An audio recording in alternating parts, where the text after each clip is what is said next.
Assalamualaikum warahmatullahi wabarakatuh. Teman-temanku semua, saudara-saudaraku yang aku cintai, saudara-saudaraku dalam Islam semuanya. A'udzu billahi minasyaitonir rajim. Bismillahirrahmanirrahim. Apa kabar semuanya? Hari ini saya pakai topi loh ya. Hanya sekedar bukan pencitraan ya. Ini rambut saya lagi agak bagaimana gitu karena tadi tidur ya, rambutnya kemana-mana, ya saya pakai topi aja lah. Dan ini nih. Ini perlu saya terangkan, ini mengapa sih ini Mas Yuno pakai begini nih, ungu lagi warnanya. Jangan salah, ini saya jelaskan ya. Ini nih, maaf. Ini itu hasil kerja ibu saya loh, almarhumah. Semoga Allah memaafkan kesalahan dan dosa-dosa beliau dan memasukkan beliau nantinya ke dalam surganya, jannahnya. Amin amin ya robbal alamin. Juga bapak saya ya doanya. Ini hasil kerja tangan ibu saya ini. Beliau itu dulu sekolahnya kejuruan ya. Ketika mama saya itu masih gadis itu sekolahnya di Payakumbuh itu, di kampung namanya Simalanggang gitu ya. Itu sekolahnya sekolah kejuruan, belajar masak-masak, menjahit, bikin-bikin rendah-rendah begini. Ini pernah dibawa ke Bukit Tinggi untuk dijual loh ini. Nah, jadi banyak ceritanya. Tapi nantilah kapan-kapan aku ceritakan lagi mengenai hal ini. Pagi ini tanggal 13 Januari ya, 13 Januari 2026, jamnya itu adalah jam 2:46. Nah, ini saya harus cepat-cepat ini karena kalau bicara tentang ini kelanjutan daripada apa yang kita bicarakan kemarin-kemarin itu, udah 2 video loh ya mengenai mursyid. Nah, ini sekali lagi mengenai mursyid lagi ini. Karena banyak tanggapan itu loh, teman-teman. Ternyata banyak yang suka itu mengenai mursyid ini. Masya Allah, terima kasih ya Allah. Ada tanggapan mengenai mursyid ini karena menarik sifatnya ya. Bukan pembicaraan yang umum-umum ya. Ini mengenai sesuatu yang beda ini. Terutama adalah mengenai pembersihan hati itu. Nafsu itu. Nah, ini aja udah hampir 3 menit habis nih. Ayo kita mulai aja deh. Aduh. A'udzu billahi minasyaitonir rajim. Bismillahirrahmanirrahim ya. Kita berlindung kepada Allah Subhanahu wa taala agar kita dijauhkan dari godaan-godaan syaitan, bisikan-bisikan jahat dari syaitan itu ya. Baik, kita lanjutkan ini ya. Tapi sebelumnya saya ingin membacakan sebuah ayat ya dari surah Al-Kahfi ayat 17. Mari kita simak sama-sama ya. A'udzu billahi minasy syaithanir rajim. Bismillahirrahmanirrahim. Wa tarasy syamsa idza tala'at tazawaru anka fihim dhatal yamini wa idza gharabat taqriduhum dhatash shimali wa hum fi fajwatin min dzalika min ayatillah man yahdillahu fahuwal muhtadi wa man yudlil falan tajida lahu waliyyam mursyida. Shadaqallahul azim. Maha benar Allah dengan segala firman-Nya. Saya akan bacakan artinya ya. Engkau akan melihat matahari yang ketika terbit condong ke sebelah kanan dari gua mereka, dan yang ketika terbenam menjauhi mereka ke sebelah kiri, sedang mereka berada di tempat yang luas di dalam gua itu. Itu adalah sebagian dari tanda-tanda kebesaran Allah. Siapa yang Allah memberinya petunjuk, dialah yang mendapat petunjuk. Siapa yang Dia sesatkan, engkau tidak akan menemukan seorang penolong pun yang dapat memberinya petunjuk. Nah, mari kita dengarkan baik-baik yang bagian akhir daripada ayat itu. Ya. Terdengar nggak tadi itu yang terakhir, kata terakhir dari ayat yang nomor 17 tadi itu ya, surah Al-Kahfi. Silakan lihat sendiri. Mari saya ulangi bagian yang terakhir itu ya, yang ada kata-kata yang kita cari itu. Nah, ya. Aduh. Ya. Miyahdillahu fahuwal muhtadi wa may yudlil falan tajida lahu waliyyan mursyida.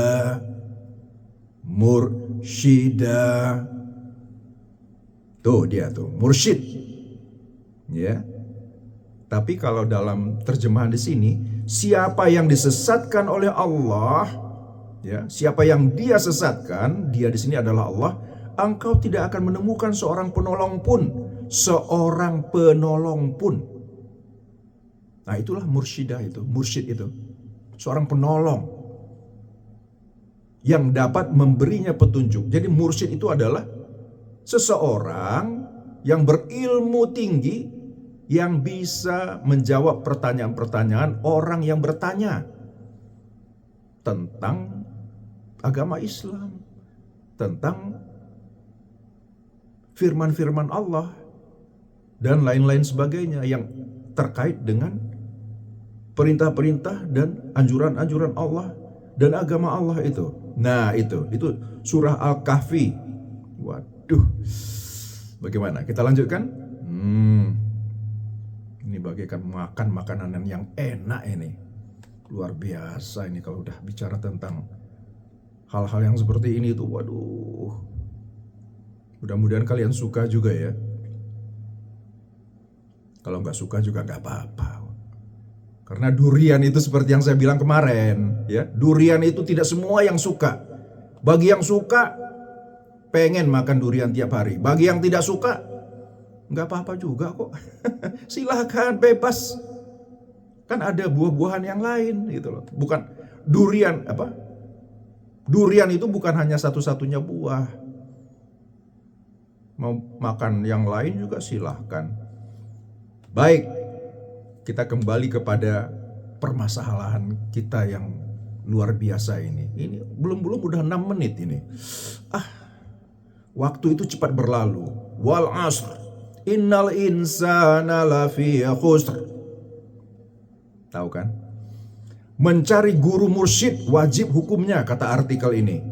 Ya, ini udah diterbitkan tanggal 13 Maret 2023 dari situs yang bernama bertuahpos.com.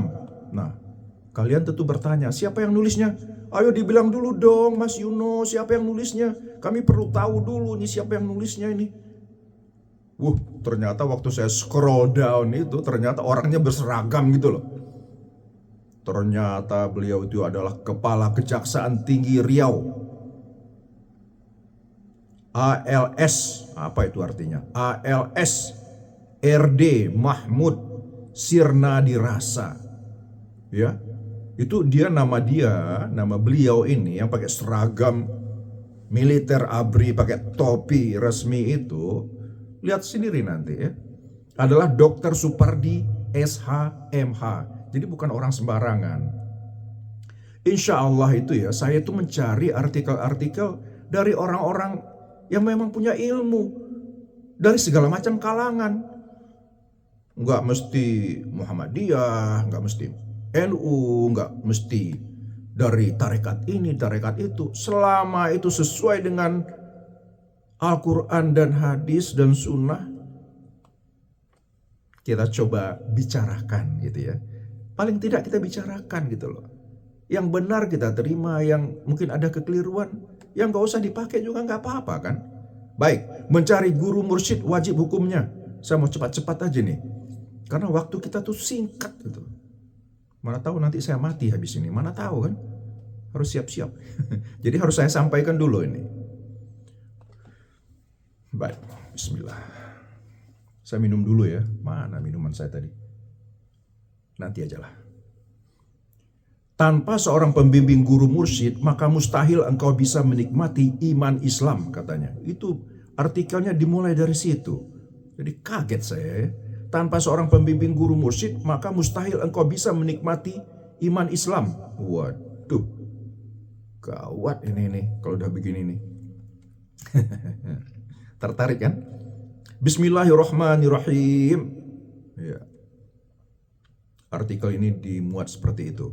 Dengan nama Allah yang Maha Pengasih lagi Maha Penyayang, sholawat dan salam kepada Nabi Muhammad Sallallahu Alaihi Wasallam dan keluarganya. Kepadanya kami memohon pertolongan dalam mencapai inayahnya yang umum dan petunjuknya yang sempurna.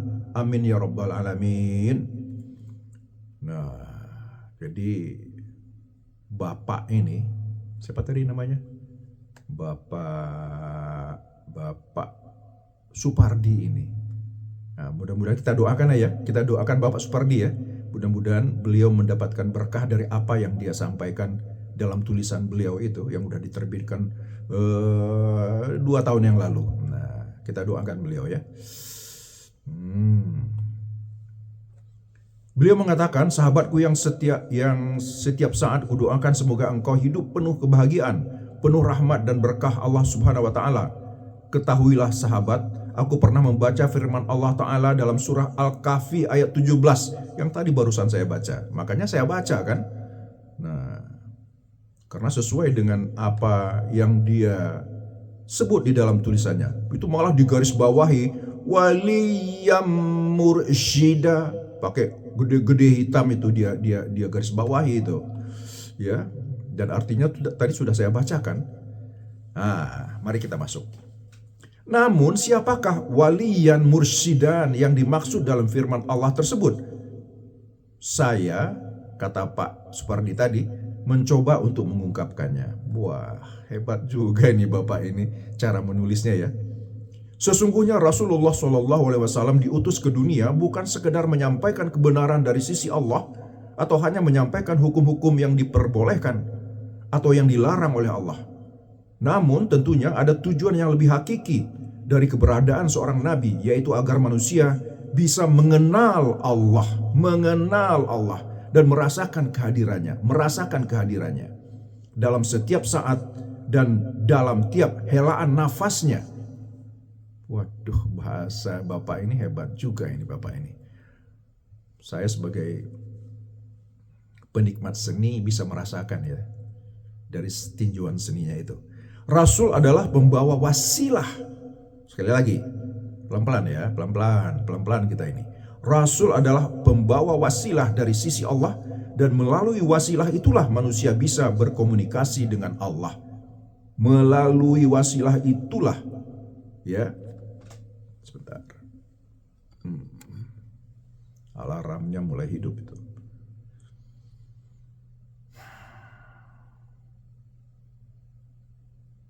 Astagfirullah. Ya.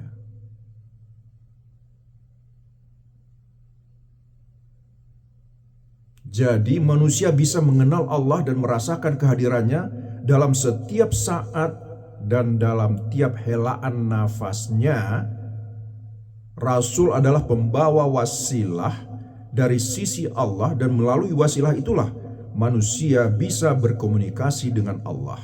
Nah, Surah Al-Maidah ayat 35 mewajibkan seluruh orang beriman untuk mencari wasilah agar menemukan kemenangan di dunia dan akhirat. Ya. Lalu beliau mengutip surah Al-Maidah ayat 35 yang artinya adalah, "Wahai orang-orang yang beriman, bertakwalah kepada Allah dan carilah wasilah atau jalan untuk mendekatkan diri kepadanya dan berjihadlah, berjuanglah di jalannya agar kamu beruntung." Wasilah bukanlah amal ibadah, sholat, puasa, zakat, dan lain-lain seperti yang ditafsirkan secara syariat. Nah, pelan-pelan ya. Seperti yang ditafsirkan secara syariat. Emang ada cara yang lain? Ya? Emang ada cara yang lain selain syariat? Baik, mari kita cari. Karena seluruh amal ibadah hanyalah bentuk dari proses penyembahan terhadap Allah. Bentuk dari proses penyembahan terhadap Allah. Salat, puasa, dan lain-lain hanya akan menjadi ritual hampa, menjadi tradisi dan budaya saja kalau tidak mempunyai ruh dari ibadah itu sendiri. Pelan-pelan ya. Beliau mulai menyebut ruh. Berarti penting itu. Mengapa dia menyebut ruh? Jadi bukan hanya ruku, sujud, dan sebagainya, berdiri lagi. Tapi beliau mulai berbicara tentang ruh, sesuatu yang tidak tampak. Nah, maaf.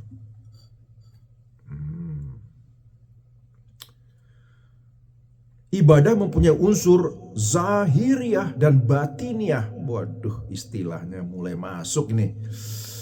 Mulai menukik kita ini. Dan keduanya harus ada agar ibadah diterima di sisi Allah Subhanahu wa taala. Keduanya, zahiriyah dan batiniah, menurut Pak Supardi ini harus ada agar ibadah diterima di sisi Allah Subhanahu wa taala. Secara zahir, anggota badan kita harus mengikuti aturan-aturan yang telah disampaikan Allah kepada Rasul-Nya tanpa melebihkan dan menguranginya. Aturan itu sudah menjadi standar sebagai contoh bentuk gerakan sholat, jumlah rakaat sholat, aturan-aturan puasa. Itu semua sudah baku dan tidak bisa ditambah atau dikurangi. Di samping aturan aspek zahir, ibadah memiliki aspek batin. Dan ini merupakan hal yang sangat-sangat pokok. Fisik manusia harus diajarkan cara menyebut nama Allah, begitu pula rohani manusia harus diajarkan cara menyebut nama Allah. Harus diajarkan cara menyebut nama Allah. Di dunia ini sangat banyak orang yang bisa mengajarkan cara fisik manusia untuk menyebut nama Allah. Dalam hal ini kita tidak kekurangan guru. Akan tetapi guru yang bisa mengajarkan rohani kita untuk menyebut nama Allah itu sangat-sangat langka, kata Pak Supardi. Fisik manusia bisa diajarkan oleh guru fisik, gerakan sholat, aturan puasa, dan lain sebagainya. Sementara rohani manusia harus diajarkan oleh rohani pula. Rohani manusia harus diajarkan oleh rohani pula. Tidak mungkin rohani manusia diajarkan oleh guru jasmani.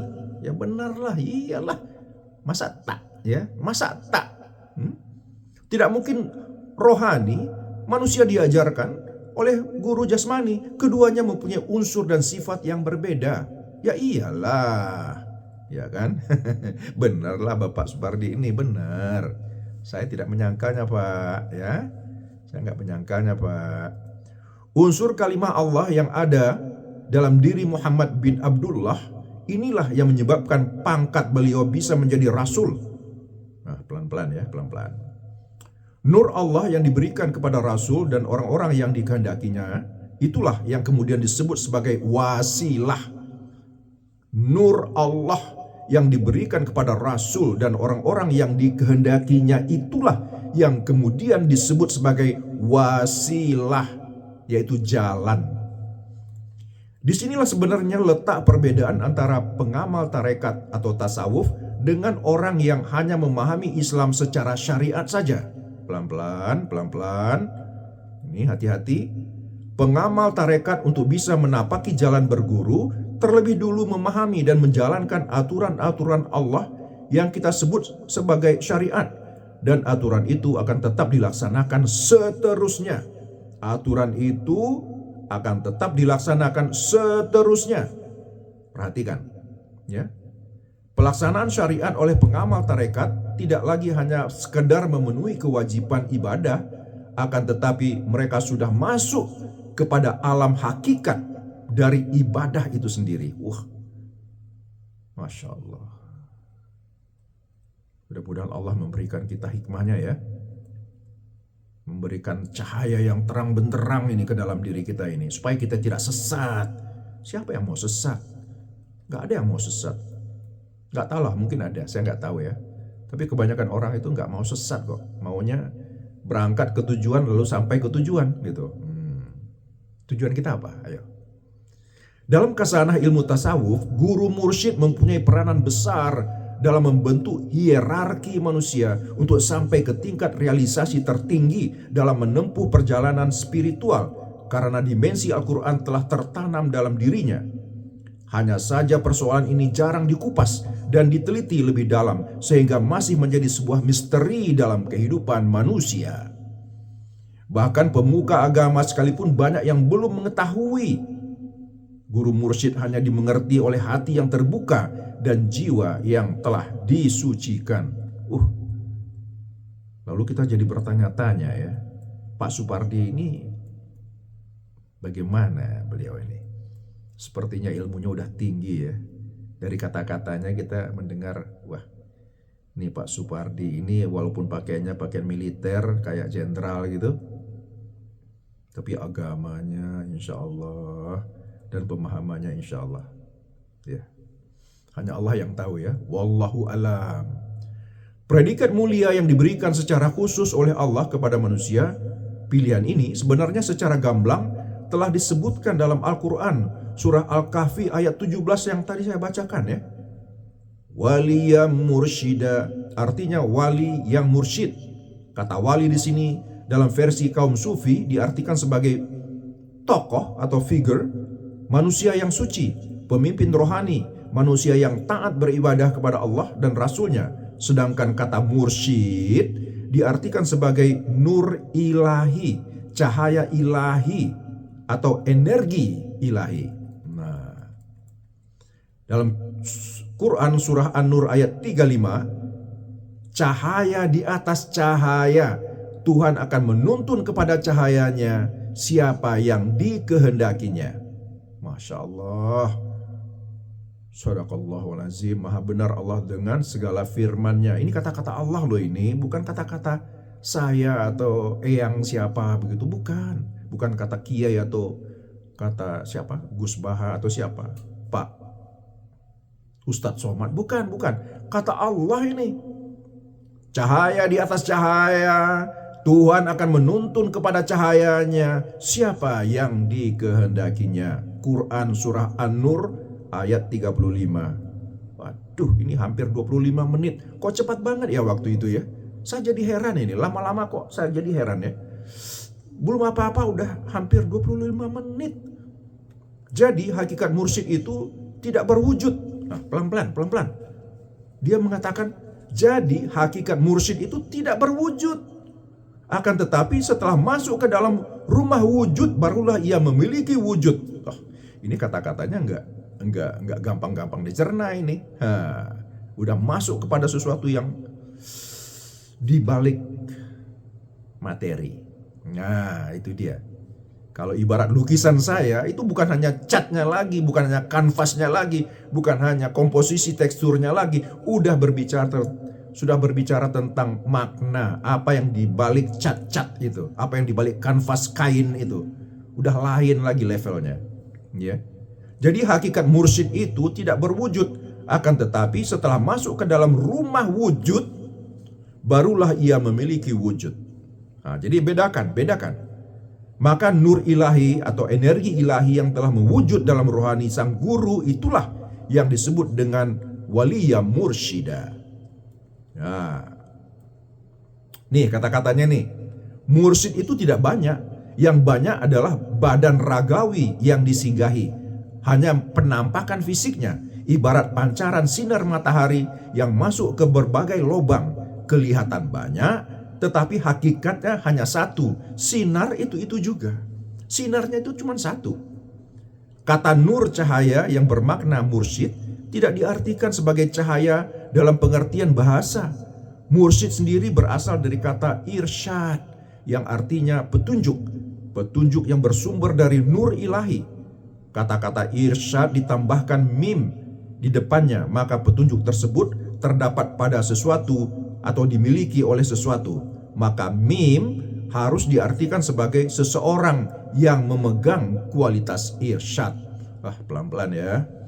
Ini tidak gampang ini. Nggak gampang ini. Ya. Bukan kayak memakan ketan sama goreng pisang ini. Ini udah beda levelnya ini. Pelan-pelan ya. Kata waliyah mursyida dalam surah Al-Kahfi ayat 17 secara umum diartikan sebagai pemimpin, dan mursyid pada hakikatnya adalah nur Allah. Mursyid pada hakikatnya adalah nur Allah. Maka orang yang kita sebut guru mursyid itu benar-benar mempunyai kualitas sempurna sebagai pembawa wasilah dari Allah berupa nur Allah. Bukan sekedar gelar saja. Bukan sekedar gelar saja. Ya, ingat.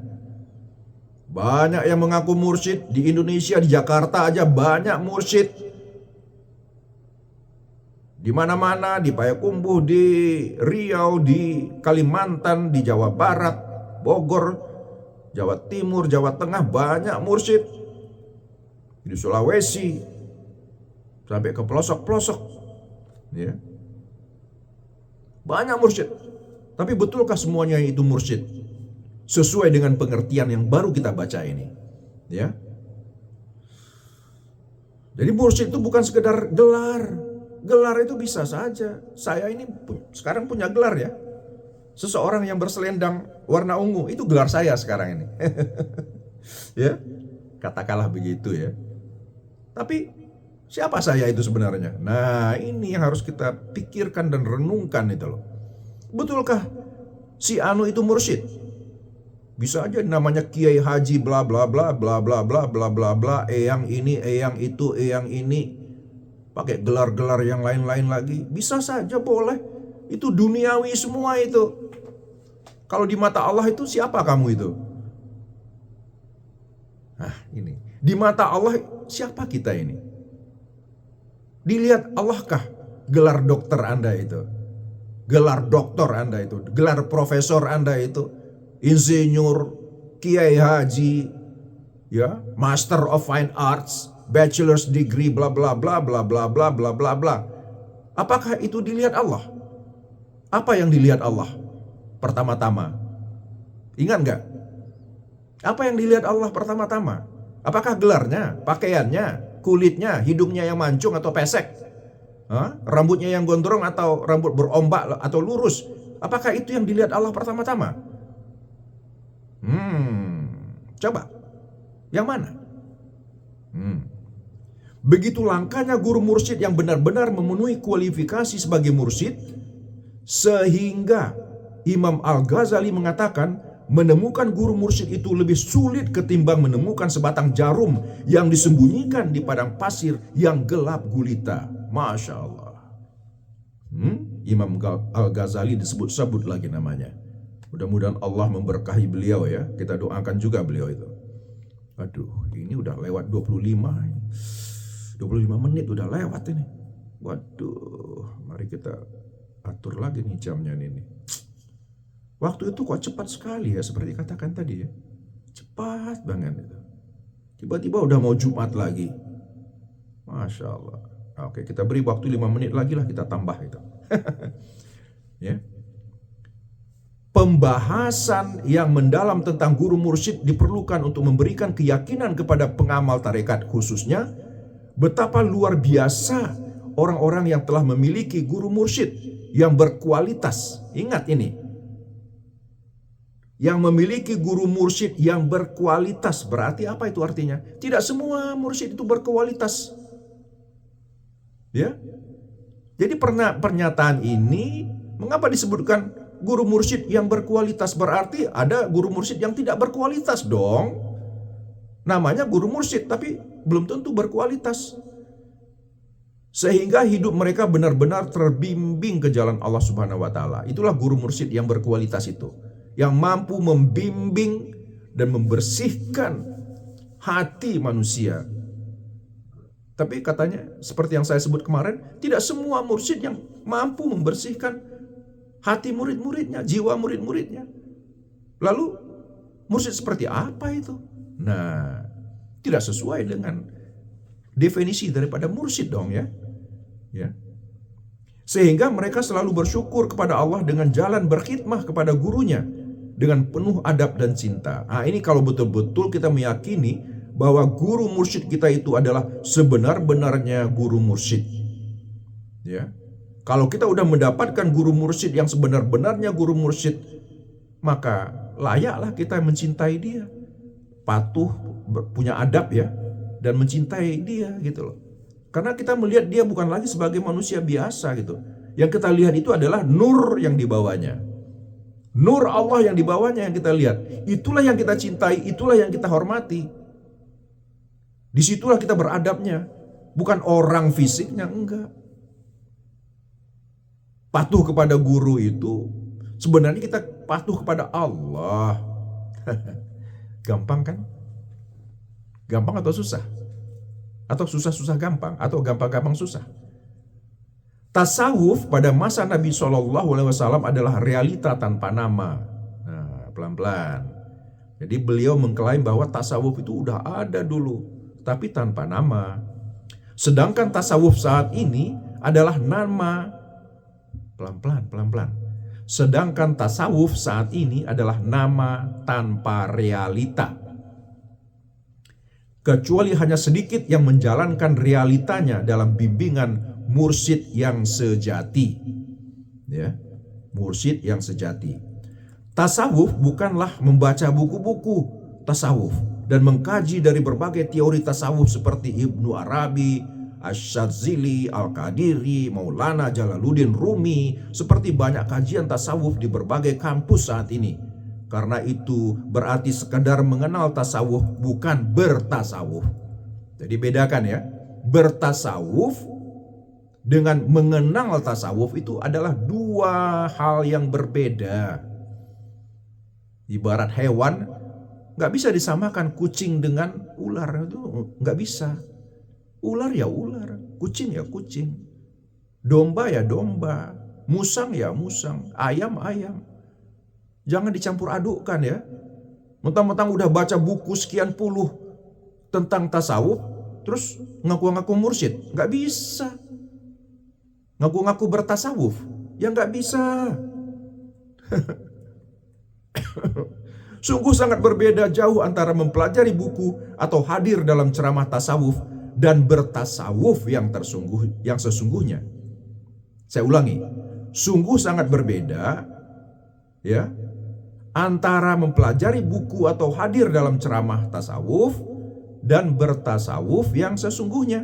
Dampak dan pemahamannya sebagai setetes air dibanding samudra. Nah, nggak sama itu. Laut dengan setetes air itu nggak sama. Ya. Ini berapa menit lagi kita punya ini ya, Masya Allah. Bertasawuf merupakan hubungan antara guru dan murid. Bertasawuf adalah melaksanakan zikir yang diberikan syekhnya dan mengambil mursyid dengan berbaiat. Nah, kalian sudah dibaiat atau belum? Itu kalau bertarikat itu pakai baiat itu. Ada prosesnya itu. Ya. Tahu arti kata baiat? Nah, coba cari sendirilah. Masa saya terus yang nyari, ya. Bertasawuf adalah bersama para guru dalam syuhbah. Oh, ini. Betul, alarmnya udah bunyi ini, berarti udah 5 menit yang tadi itu udah lewat lagi. Jadi ini pembicaraan kita ini udah 34 menit loh ini. Sebentar lagi aja lah ya, supaya bisa saya tutup dengan baik itu loh. Yang 2 kemarin itu terputus, ada yang bilang itu Mas Yuno itu terputus ini. Kami jadi penasaran kelanjutannya bagaimana. Udah mulai kecanduan rupanya ini masalah tasawuf dan tarekat dan mursyid ini ya. Ya itulah, tidak semua orang suka, tapi kalau udah suka itu malah dikejar-kejar. Ya, benar ya. Durian itu nggak semua orang suka, tapi kalau udah suka itu sampai ke Sumatera Barat dicari itu loh. Sampai ke kampung-kampung dicari. Bahkan malam-malam ditunggu sampai kapan jatuhnya ini durian. Ketannya udah siap ini, gula merahnya udah siap, kelapa parutnya udah siap. Tapi kok duriannya belum runtuh-runtuh ini. Gawat ini. Dengan demikian, maka ia akan mendapatkan ilmu sekaligus hikmah. Ini penting. Hikmah itulah yang kita cari. Hikmah hanya bisa didapatkan dari mendengarkan langsung dari bersama wali Allah. Masya Allah. Sedangkan ilmu hanya berasal dari guru biasa, ustadz biasa, ulama-ulama, buku-buku, ulama aurak. Sementara bertasawuf adalah mengenal dan mencicipi manisnya spiritual bersama ulama azwaq, ulama rasa. Waduh, Pak Supardi. Ada namanya ulama rasa katanya. Karena ilmu yang kita pelajari dengan ego dan nafsu terkadang membebani. Pelan-pelan ya, dengarkan baik-baik ya. Ilmu yang kita pelajari dengan ego dan nafsu terkadang membebani. Sementara hikmah tak dapat terlupa dan menguatkan. Ya, menguatkan itu. Nabi SAW bersabda, yang menghancurkan ilmu adalah lupa. Yang menghancurkan ilmu adalah lupa. Kita terlupa seiring dengan bertambahnya umur kita dan menjadi semakin tua. Ya. Ini udah 36 menit. Ayo. Ada dua macam ilmu. Ilmu aurak, tulisan, dan ilmu azwaq atau rasa. Hikmah berasal dari rasa. Pertemuan langsung dengan wali Allah. Mendengar nasihat dan bimbingannya. Ketika kita mendengar seorang kekasih Allah berbicara, maka ilmu rasa yang ditransfer langsung ke dalam kalbu kita. Nah, sedikit lagi. Itu sebabnya Umar bin Khattab ketika awalnya berencana membunuh Nabi SAW dan ketika berhadapan langsung dengan Nabi Muhammad SAW, hatinya tersentuh dan ia masuk Islam. Inilah ilmu rasa yang ditransfer melalui tatapan mata, melalui pertemuan langsung, di mana mereka mengubah benci menjadi cinta. Mengubah benci menjadi cinta. Semoga Allah Ta'ala memberikan kita semua hikmah dan ilmu sehingga kita bisa bertemu dengan waliyam mursyidah, guru mursyid yang dengannya kita menuju kepada Allah dan mencintai Allah dan Rasulnya secara hakiki. Dan semoga Allah memberi rahmat berupa nikmat iman Islam. Amin ya rabbal alamin. Wallahu alam bisawab, kata Dr. Supardi SHMH. Wah. Begitu ya. Ini udah sampai akhir ini. Tapi ada satu hal yang saya ingin pancing-pancing kalian mengenai kewajiban sholat. Karena ada mursyid yang mengatakan, oh kalian gak perlu sholat lagi, udah. Tapi kebanyakan tarikat yang saya pelajari di Indonesia itu semuanya mewajibkan sholat. Nggak ada yang menyuruh meninggalkan sholat. Tetapi ternyata ada di sebuah tempat ya, yang saya tahu juga, itu mursyidnya bilang, ya mursyid juga namanya, tapi katanya murid ini udah nggak perlu sholat itu. Udah diam aja, berzikir aja tanpa putus-putus. Nggak perlu jemaah Jumat ke masjid, nggak perlu. Pokoknya sholat berjemaah udah nggak perlu lah. Sholat sendiri juga nggak perlu, ya kan? Nggak perlu itu rukuk, sujud dan segala macam itu nggak perlu seperti yang dicontohkan Nabi Muhammad itu. Nanti kita lanjutkan itu ya. Itu dalam lagi permasalahannya tuh. Udah, saya Yuno Baswir di Washington DC. Sekarang jam 3:23 tanggal 13 Januari 2026. Assalamualaikum warahmatullahi wabarakatuh. Jaga diri kalian baik-baik dan sampai jumpa. Dah ya.